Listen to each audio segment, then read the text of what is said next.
What's going on, Scooby Doo fans, and welcome back to a brand new episode on my channel. As always, I'm Jay, and today, guys, you guessed it by the title, I'm finally reviewing the Scoob film from 2020, which is the latest big screen adventure for the Scooby Doo and Mystery Inc. gang. Now, overall, guys, I am going to be delving into spoilers, so if you haven't seen it, I highly recommend watching the film if you wanted to before watching this. So if you haven't, shut it off, come back after you've seen it, and then we can delve in. But if you don't mind spoilers, let's jump right into the film and the plot details. So the plot of Scoob follows the Scooby-Doo gang as they try and stop the diabolical Dick Dastardly from gathering artifacts which will unleash hell on Earth.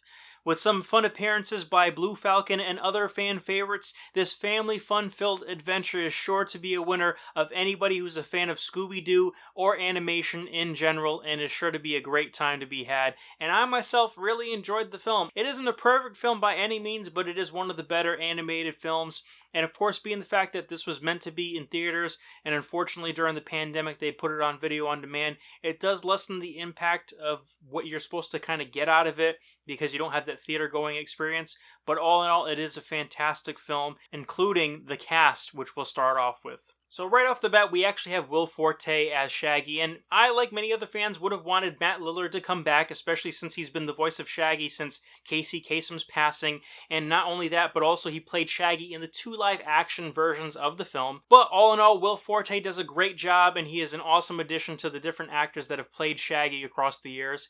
Next, we actually have Frank Welker doing duty as Scooby-Doo, as he has done in the animated series that have been coming out. And also, fun fact for those of you who don't know, he has always been the voice of Fred Jones in the animated movies and series before this, which is pretty awesome. And the dude is a mainstay of so many other voice actors and animal kind of noises and everything like that, or voice characters rather. He's just a jack of all trades, an amazing character voice actor for sure.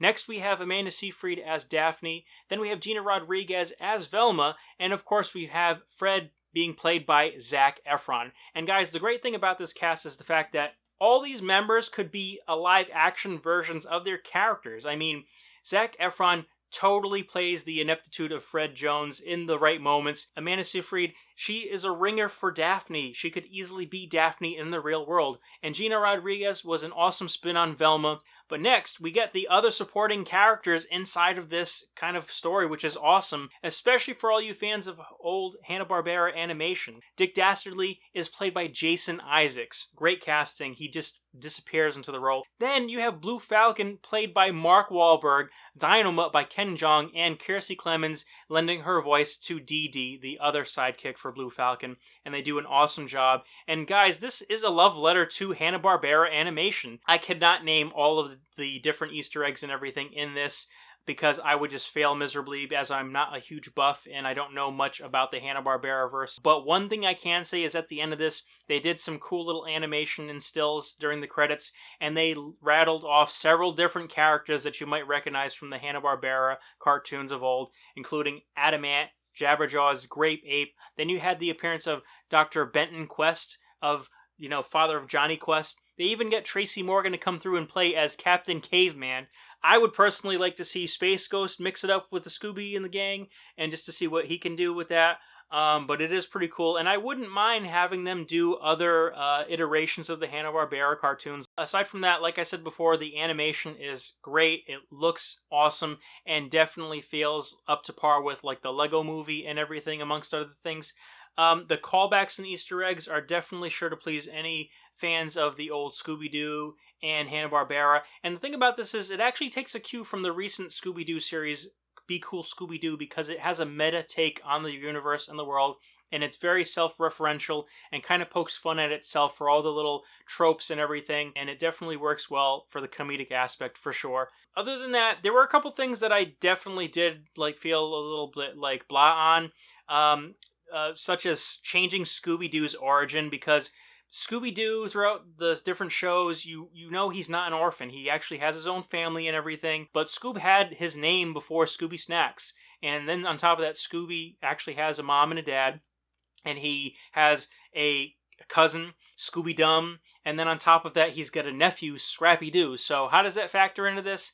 I don't know, but that's just nitpicking at best. Another thing that I found to be a little lacking was the plot, because the plot centers around the evil villain getting these 3 artifacts, which unlock a hidden power of some sort. And that sounds a lot like the plot of the 1990s movie The Phantom, starring Billy Zane. And any of you guys who haven't seen it, basically there are 3 skull artifacts in there, and there is a devastating power that could either end the world or throw the world into chaos, essentially.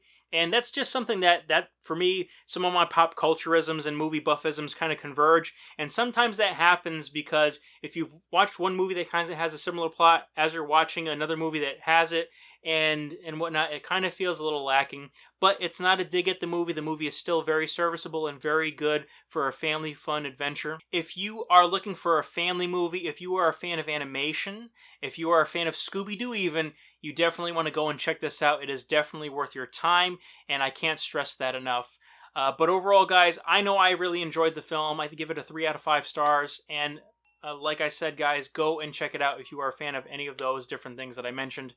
But overall, guys, that's all the time that I have for today, so thank you so much for joining me on this video.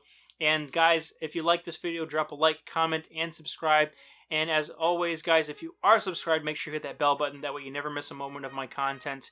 But as always, guys, I'm Jay, so until next time, take care, and bye.